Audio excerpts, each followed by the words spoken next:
Kamusta mga kabibip? Ito po yung part 2 ng aking full tour para sa bagong bukas na Skyway Stage 3 na magdudugtong sa dalawang malaki at mahabang expressways na NLEX at SLEX. Balik kung sa unang video, nakuha natin ng 15 minutes mula NLEX Balintawak to Buendia, Makati sa speed na 40 to 60 kph. Ngayon naman, tatry natin kung magagawa din ito kapag galing ka naman dito sa Makati papunta ng NLEX Balintawak. Okay, so nag-timer na ulit tayo. Bali nag-entry po tayo dito sa May Hill Puyat. Northbound po ito, ibig sabihin papunta ng north. Lagpas lang po ito ng kaunti sa mismong kalsada ng Hilpuyat. Kung mapapansin nyo rin, meron po ditong toll booth pero libre pa pong dumaan dito and good for 1 month po yan starting December 29, 2020. Ayan, so dumadaan lang po tayo at nakabukas lang po ang barrier. So libre lang po talaga siya.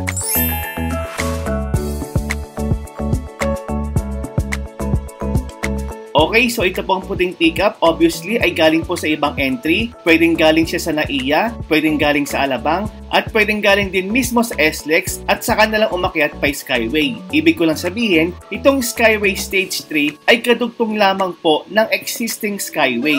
Kung ang dati po sa northbound ay Buendia or Quirino Ave or Plaza de Lao lang ang pinakadulo ng Skyway, bali ngayon po ay hanggang Balintawak NLEX na. Okay, so sa video po na to, bukod sa mag-o-observe ay magbibigay din tayo ng mga facts or sasagutin din natin yung mga pangkaraniwan na tanong sa abot po ng ating makakaya. At unahin ko na po dyan yung mga nagtatanong kung pwede po ba ang motorcycles dito. Well, pwede naman po, kaso dapat po ay at least 400cc and above. So usually, mga big bikes po. So pag below 400cc po, huwag kayo magkakamali na umakyat dito kasi pwede po kayo nun mahuli. Okay, so ito po yung exit pa Quirino Ave. So kung kayo po ay papunta ng Taft or Manila City Hall, pwedeng dyan na po kayo bumaba.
Okay, so ang next exit nga po ay Quezon Ave na, pero wag po kayong mag-alala kasi ngayon pa lang po yan. Ibig sabihin, magkakaroon pa po ng mas maraming entries at exits.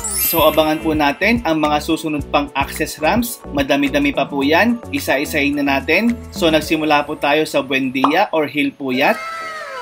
And then Quirino Ave. Plaza de Lao. Magkakaroon din po ang Nagtahan. pati po sa Aurora Boulevard. Yun po yung sa may Araneta, Magsaysay Boulevard, no? E. Rodriguez, I think nakita na natin siya sa first video. And then, Quezon Ave. Magkakaroon din po sa Sergeant Rivera, so malapit po yan sa Del Monte at Banawe. Fifth Ave magkakaroon din, yan po yung usual na daanan ng mga trucks. Balintawak magkakaroon din po sa A. Bonifacio. Bali yung sa A. Bonifacio po, yan po yung pwede kang makapunta ng EDSA. At ang NLEX Balintawak mismo na kung saan nasa NLEX ka na mismo. At yan na nga po yung lalabasan natin maya-maya.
Ng 90 pesos, pero buong stretch na po yun. At again, ang nag-finance po dito ay ang SMC or San Miguel Corporation, pero syempre, suportado po ng ating gobyerno.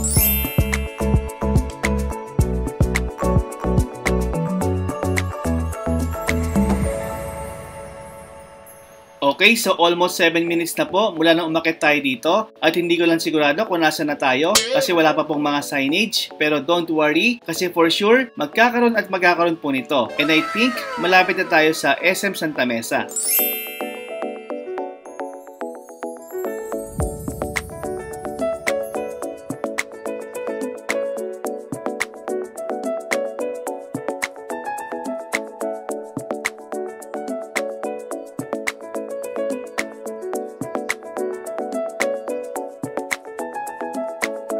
Okay, so andito na nga tayo sa SM Santa Mesa. Ibig sabihin, babaybayin na natin ang kahabaan ng Araneta. At ibig sabihin din, malapit na tayo sa Quezon Ave. What?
Sir, good morning! Meron pong exit pa Balintawak? Hindi na napupunta ng NLEX? Quezon Avenue, sir. Quezon Ave na kagad dapat? Bali next po dito, NLEX na pala? Apo, sir. Okay, salamat sir. Thank you. Okay, so wala pa nga pong ibang exit sa ngayon. After ng Quezon Ave ay sa NLEX Balintawak na po diretso. So since medyo may pila dito, pababa, doon na po tayo didiretso sa NLEX Balintawak para mag-exit. Medyo mahaba ang pila pababa, no? Pag dito sa Quezon Ave. So mukhang dyan magkakaroon ng problema. Pero para sa almost 10 minutes pa lang na biyahe natin mula Makati, papunta dito sa Quezon Ave, I believe hindi na ito masama. So malaking oras pa din ang matitipid mo.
Okay, so I think ito na po yung exit at more or less 18 minutes ay nandito na po tayo from Makati po kahit sabihin na natin 20 minutes, napakalaking ginhawa pa din po, di ba?